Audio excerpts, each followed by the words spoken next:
Witam w kolejnym odcinku z serii Zakopane Test. Partnerzy odcinka Greenway, Evstone, Leader i Shared Wize. Kody rabatowe w opisie. Dzisiaj znowu Janska wina i dzisiaj samochód, który teoretycznie już był, ale dzisiaj jest nowa seria. Dzisiaj jest Zakopane Test Extra, czyli sprzedam elektryka. Staszek już był z jednym samochodem kiedyś u nas, natomiast teraz zadzwonił do mnie, że sprzedaje Leafa. Myślę, a co, zaczniemy taką serię. Może się przyjmie, dajcie znać tam w komentarzach, czy Wam się podoba. Króciutka prezentacja auta, jak to się wygląda, bo wygląda ten Leaf w tym kolorze no prześlicznie. Ale idę się przywitać ze Staszkiem, a co więcej, no dowiemy się w czasie jazdy, oczywiście do Zakopanego. Miło się widzieć. Miło się znowu zobaczyć, jak ten Leafek Twój ładnie wygląda na czerwono. Ale jakie wnętrze, no patrzcie, kurcze, jasne wnętrze. A teraz chwila dla partnera odcinka, czyli eShared.pl. Przypominam, że tam w opisie zawsze znajdziecie kody rabatowe. Jakby ktoś nie wiedział, co robimy, to robimy Zakopane Test. Leaf jak to Leaf ma zdecydowanie duży bagażnik, ale nie pamiętam, czy kiedyś Leafa mierzyłem. Sprawdzimy, co my tutaj mamy. My tutaj mamy jakieś 80 cm na głębokość. No i teraz między nadkolami to jest w dwóch miejscach, bo tutaj jest metr, natomiast tutaj w głębi, jak tu byś zanurkował, tu jest niestety tylko 70 cm. Tak to wygląda, a do półeczki mamy jakieś 54. Także on ma takie dość dziwne kształty, ale napakować się tu da dużo rzeczy. Nawet rower mi się kiedyś tu po zdjęciu dwóch udało włożyć. I tak jak Staszek to mówił wcześniej, a ja Wam mówię, tutaj jest cegła i kabel do słupka w komplecie od Staszka. A jak to w Leafie mamy tajny schowek, a w tajnym schowku mamy jeszcze kompresorek i tam coś jeszcze jest. Chyba jakiś taki przedmiot do samoobrony. Tak, jest tutaj hak, jakby trzeba było ciągnąć. Nigdy nikt nie korzystał, jak widać. No i teraz sprawdzimy, jakie to auto ma prześwit. Więc do progu tutaj mamy 19 cm. A tutaj dalej, jak zanurkujemy, no to jakieś 18, także zdecydowanie duży prześwit. No nie ma się co dziwić, że to auto ma duży prześwit. Arkady przejechał przez całą Afrykę, dokładnie takim Leafem 30 kWh, dał radę. Troszkę osłony tam poniszczył, ale przez takie bezdroża jechał, że to nie do wiary, że to auto daje radę. Ja nim jeżdżę od lat, więc wiem, że jest bardzo sprawnym samochodem.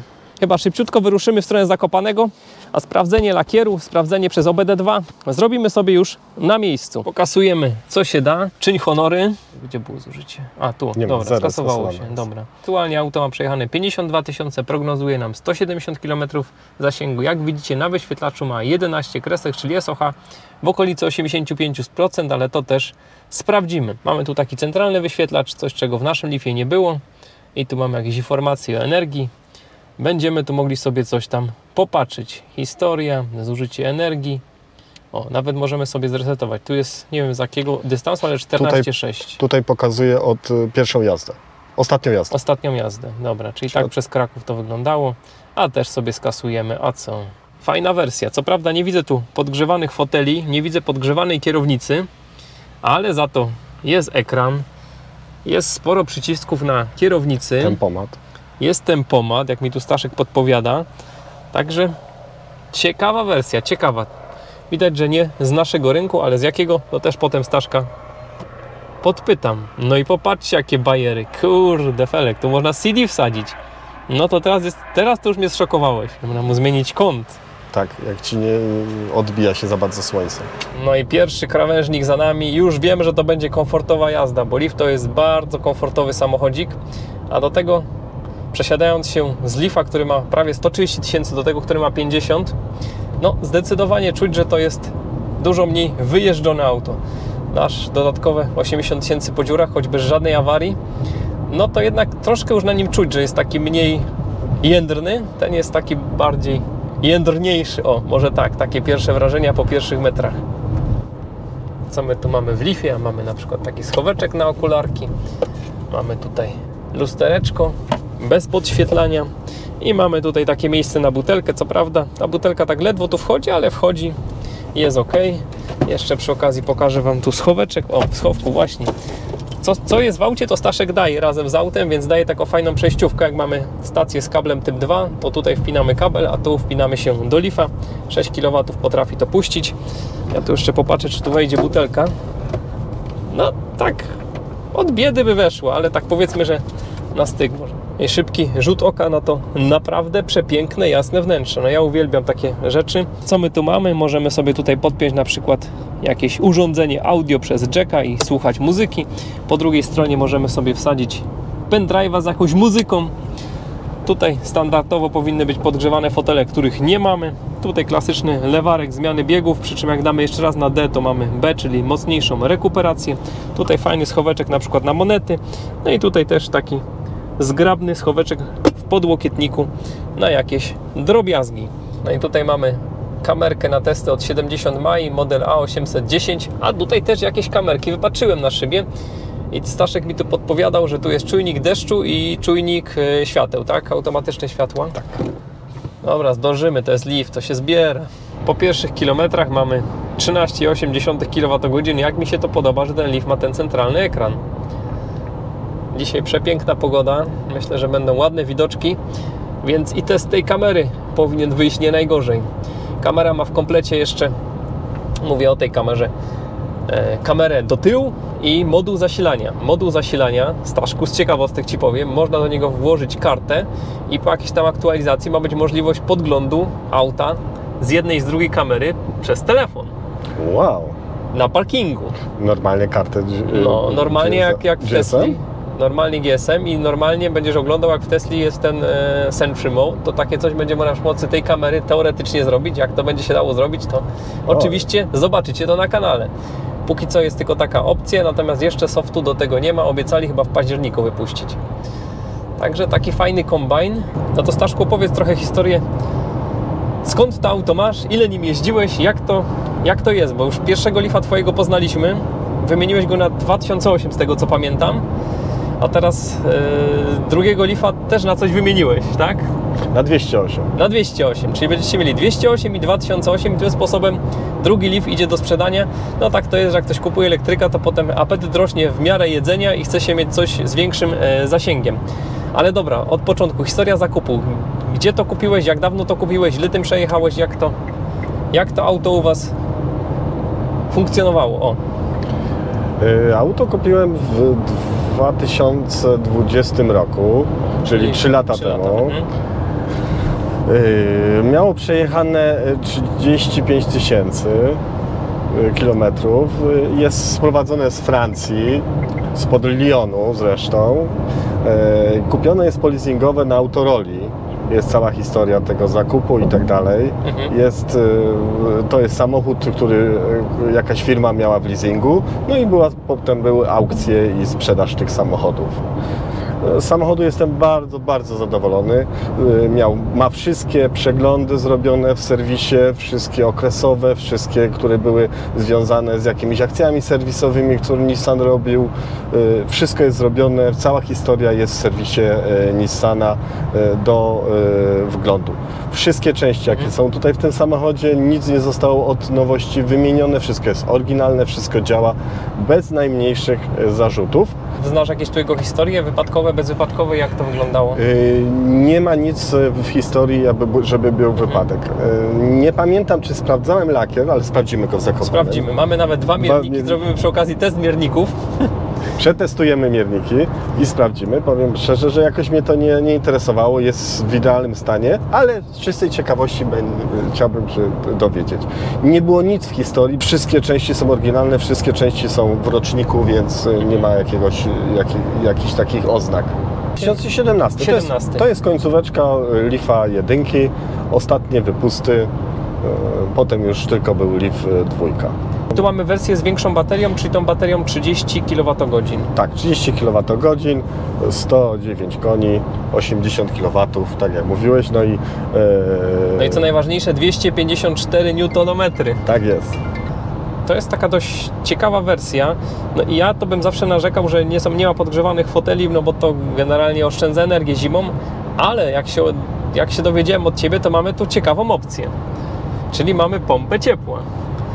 Tak, jest na wyposażeniu pompa ciepła. Jak szacujesz zasięgi takie letnie, zimowe, typowe dla takiej jazdy po Krakowie, no bo to były główne rewiry tego samochodu. Jak to na dzień dzisiejszy widzisz? Przez 3 lata testowałem go na różne sposoby. Jestem w stanie zrobić z nim 200, 210, jestem w stanie zrobić z nim 100, 120. Wszystko zależy od sposobu jazdy, jaka jest temperatura. Wszystko to ma wpływ na jazdę. Czyli ale powiedzmy, bez problemu średnia po mieście moja to jest w granicach 170-190 km. Ale takie zimowe to pewnie będą mniejsze, nie? Bo to mówisz letnie. Zimowe jest 150, w lecie 170-180. Czyli reasumując, jeśli ktoś się bardzo postara, to i 200 km jest w stanie tym samochodem przejechać, natomiast jeśli ktoś nie będzie się starał i przyjdzie jeszcze duży mróz, a dziennie robi 100 km, to też nie ma się czego obawiać, bo mniej jak 100 nigdy Ci się nie udało. To nie. Tutaj 120 to było najmniej, co zrobiłem przy prędkości 130 km na obwodnicy, jadąc tam, nie wiem, w granicach 50 km z tą prędkością, 130-140. Także wtedy naprawdę zużywa. Jazda po mieście to jest naprawdę sama przyjemność. No, to Leafa za to uwielbiamy. Jak mamy jechać do miasta i mamy 2 razy mocniejsze Niro w garażu, to i tak jedziemy Leafem, bo Leafem się po mieście jakoś tak fajnie jeździ. Nie wiem, na czym to polega. Jeśli ktoś nie jeździł Leafem, to ciężko to jest zrozumieć, ale jak ktoś pojeździł Leafem, to wie, o czym mówimy. To jest przewdzięczne auto do jazdy. On jest mały, wysoki, w miarę się mieści wszędzie, wysoki ma prześwit, jak mierzyłeś, dość duży prześwit. Bardzo fajnie się nim pokonuje wszystkie miejskie przeszkody.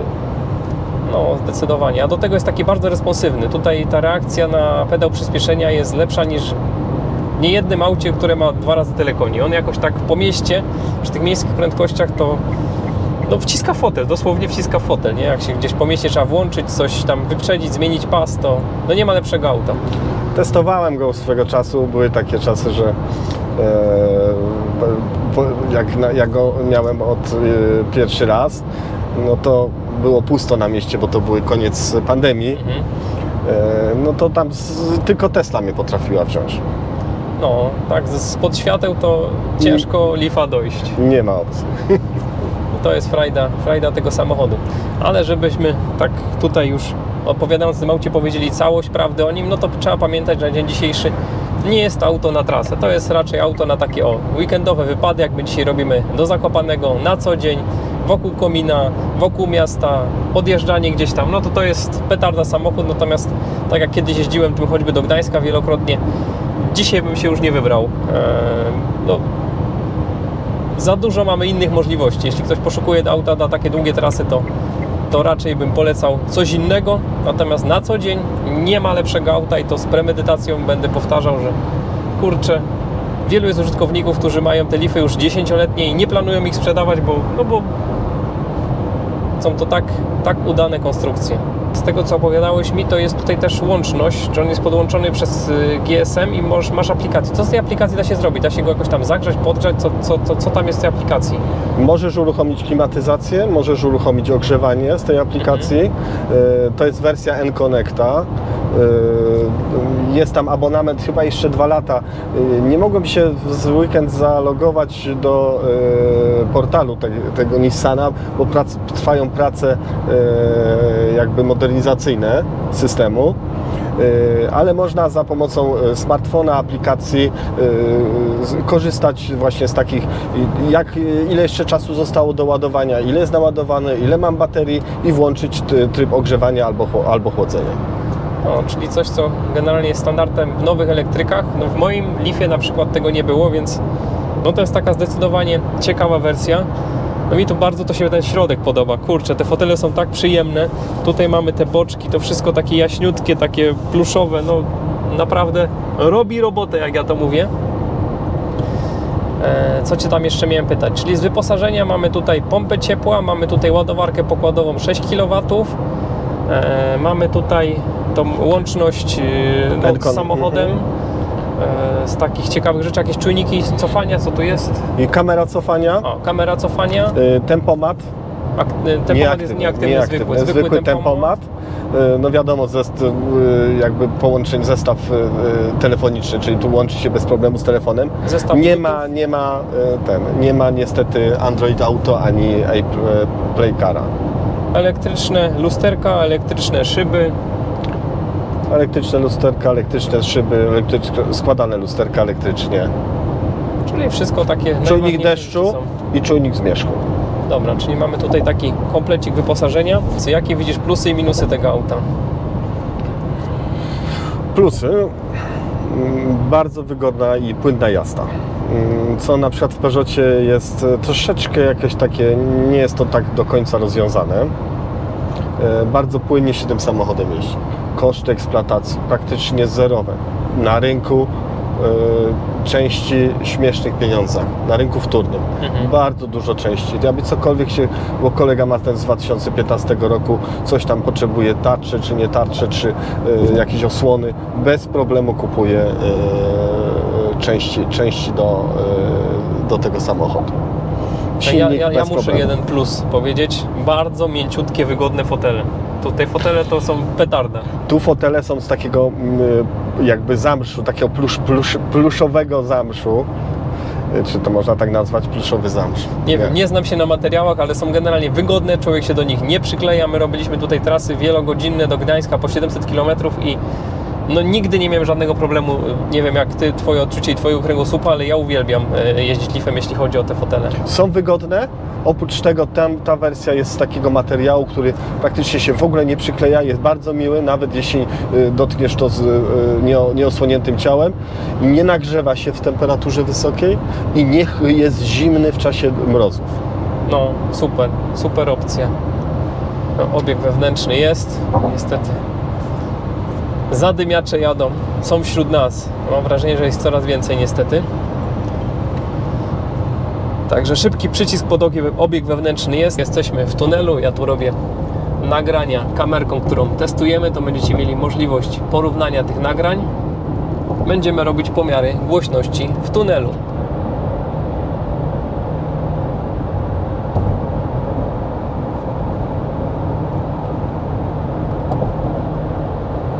A jak widzicie w tunelu, jeśli nie ma jakiejś tutaj dylatacji, to mamy około 70 dB. Subiektywnie w tym aucie jest tak generalnie ciszej niż by to wynikało z pomiarów sonometrem. Przed nami przepiękny widok na Tatry, no fajna jest widoczność, ale przez to jest bardzo ostre słońce i niestety najnowsze GoPro nie lubi takiego traktowania jak bezpośrednie słońce i pomimo nastawienia nawiewu na szyby udało się nam go przegrzać. I po 65 km i 52 minutach jesteśmy przy Circle K, przy skręcie na Rdzawkę, a zużycie to 18,6 kWh na 100. Co ciekawe, teraz pokazuje, że wyłączona klimatyzacja dodałaby nam tylko 1 km zasięgu, więc chyba się już nauczył, że klima to nie problem. A tutaj będzie obwodnica Nowego Targu, wygląda to coraz lepiej, co Zakopane Testo. Coś nowego, tak, dokładnie tak jak Stasiu mówisz, a zapomnieliśmy powiedzieć o najważniejszym, właśnie. Za ile chcesz to auto sprzedać? No wiem, że tam wystawiłeś go za jakieś bardzo duże pieniądze, ale tak dla widzów to może zrobisz jakąś lepszą cenę, a to, że za duże wystawił, to ja wiem dlaczego, bo się nie umie z tym autem rozstać. Nie jestem w stanie teraz powiedzieć dokładnie, ale kwota na pewno będzie poniżej 60 000 dla Twoich widzów, jeżeli się zgłoszą od Ciebie. Do dogadania jest. Jak chcę oddać komuś... Netto, brutto? To jest kwota brutto i na tym jest normalnie faktura VAT wystawiam, bo to był samochód sprowadzony na firmę. Z całym VAT-em jest. Czyli tam poniżej 50 netto, tak? No, tak poniżej 50 netto, tak jakoś to wychodzi. Czyli popatrzcie, elektryk nie musi kosztować 100 czy 200 tysięcy, może kosztować i poniżej 50 netto.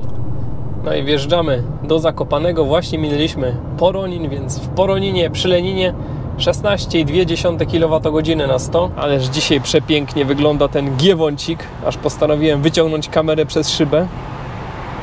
No są widoczki. Wrzesień potrafi być w Tatrach przepięknym miesiącem. I teraz jak widzicie przepiękny Kasprowy na 12, a my już tutaj na rondzie, druga w prawo i będziemy ostatnie metry, chyba 700 metrów stąd jest pod Centrum Edukacji Przyrodniczej TPN. Chwila prawdy, emocje sięgają zenitu, podjeżdżamy pod ładowarkę Greenwaya w Zakopanem. Zużycie energii to 16,6 kWh na 100. Dowieźliśmy jeszcze 17% i przeklikaj tam. 58 na godzinę średnia, 97 km, czyli jak zwykle niedoszacowane i godzinę 37 czas jazdy. Tak to tu wygląda. Ładowanie z ładowarki 6 kW to jest 4 godziny 30, z 3 kW to 7 godzin 30 do pełna. Tak nam auto tutaj prognozuje. I rozpoczynamy ładowanie z 17%. Widać cokolwiek? Popatrz. No i co? Sprawdzamy po kolei. Mamy maskę 110, na środku mamy 100, z boku mamy ponownie 110, przelecimy jeszcze u góry.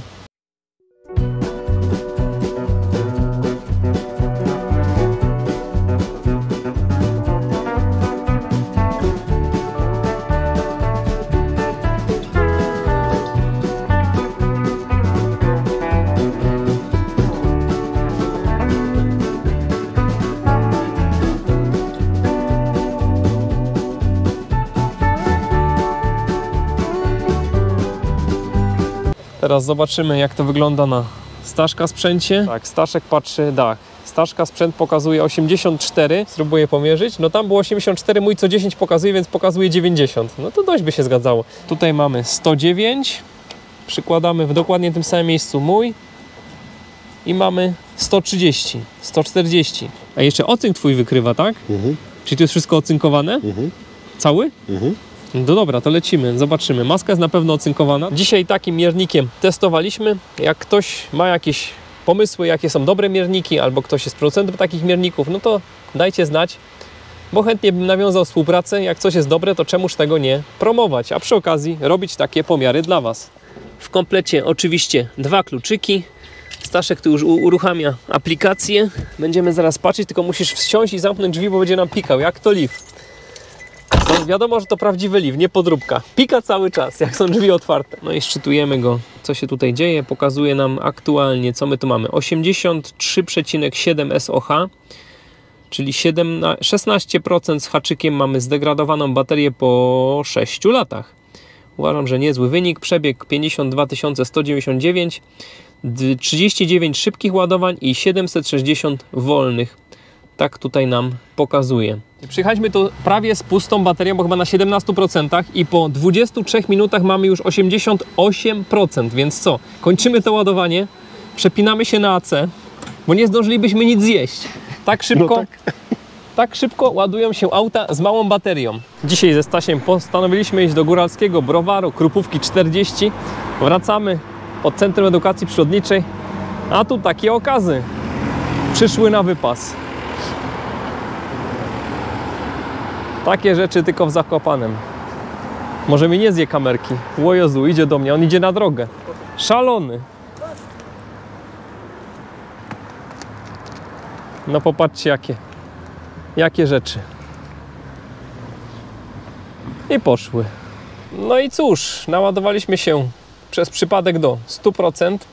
Kasujemy sobie tu zegary i będziemy ruszać w stronę Krakowa. Prognozuje nam 160 km, ale to prognozuje na podstawie tego, że jechaliśmy teraz w górę. I 100% według samochodu to jest naprawdę 97,7% według BMS-a, także u góry też jest jakiś delikatny bufor. 24,5 kWh mamy dostępne. Temperatura baterii to 36 stopni. No i na zegarach było 51, na znaku było 46. Leaf jak to Leaf, troszeczkę zawyża tą prędkość, ale to chyba wszystkie tak mają, bo mój ma dokładnie tak samo. Zużycie nam sukcesywnie maleje, ale rekuperacja taka bardzo skromniutka, no bo mało energii zużyliśmy, a naładowany na 100% nie odzyskuje energii. Także jak jesteście w górach, nie ładujcie do 100%. Tak jak myśmy to dzisiaj zrobili. Ale miło spędziliśmy czas, dobre jedzenie zjedliśmy, więc nie narzekam, nie narzekam. Popatrzcie, możemy jechać w D, a możemy jechać w B. I do tego w obydwu trybach możemy włączyć albo wyłączyć Eko. Co daje nam Eko? Eko nam daje to, że mamy taką łagodniejszą reakcję na pedał przyspieszenia i mocniejszą rekuperację, a w B mamy tylko mocniejszą rekuperację. Natomiast przyspiesza tak podobnie jak w D, tak bym powiedział. Ale i w B i w D można włączyć Eko, także jest troszkę kombinacji. Ja tam najbardziej lubię jeździć w Eko i chyba na D. A to dlatego, że wtedy jest takie bardziej płynna jazda. No i patrzcie, Leaf jak to Leaf uczy się na podstawie ostatnich kilometrów już się nauczył, że mamy 203 km zasięgu, a zużycie rzeczywiste to 6,8 kWh. No mogło być mniej, gdybyśmy się za mocno nie naładowali w Zakopanem. No i jesteśmy pod Janem w Skawinie, 97,6, także troszeczkę nie doszacowuje Leaf zasięgu, dystansu znaczy się. Godzinę 44 jechaliśmy. Co tu mamy jeszcze? I rewelacyjne jak na dzień dzisiejszy zużycie, jak na to, że na początku nie mogliśmy odzyskiwać energii, bośmy się za mocno naładowali. 10,4 kWh. W akumulatorze pozostało nam jeszcze 57%, co daje nam 14 kWh według Leaf Spy. Tak to wygląda. No i cóż, 53 na godzinę średnio. 4 choinki są. No, 4 choinki to są takie choinki, które pokazują, czy dobrze ekonomicznie jedziemy. No taki samochodzik. Tu mamy jeszcze zestaw przycisków po lewej. Tutaj na kierownicy tempomacik, obsługa radia, telefonu. Czegóż chcieć więcej. Bardzo miłe auto do jazdy. Zachowuje się jak nowe auto. Może takie powiem coś niepopularne, ale nic nie stuka, nic nie puka. Naprawdę nic się tu nie dzieje, nie ma się do czego przyczepić. Patrząc na naszego, który ma aktualnie prawie 130 tysięcy, to nie sądzę, żeby przez następne kilka lat i kilkadziesiąt tysięcy cokolwiek trzeba było z tym autem robić. Więc auto godne polecenia. Oczywiście jak będziecie kupować, to wszystko posprawdzajcie po swojemu. No i cóż, dam tutaj jakieś linki do ogłoszeń. Jak ktoś potrzebuje takiego elektryczka, to jest to auto na pewno godne zastanowienia się. Tutaj Staszek powiedział, że zrobi promocję dla widzów kanału Na Prąd po Polsce. Także jak ktoś poszukuje tego typu auta, to warto się nad tym Leafem pochylić. I tym optymistycznym akcentem chyba zakończę ten przydługi mój wywód. Dziękuję wszystkim za uwagę, dziękuję patronom za wsparcie i do zobaczenia. Cześć! Cześć! A w komplecie od Staszka dostaniecie takie jeszcze oryginalne nissanowskie materiałowe dywaniki. No nie są takie fajne jak Vogo, ale też są bardzo, bardzo ładne.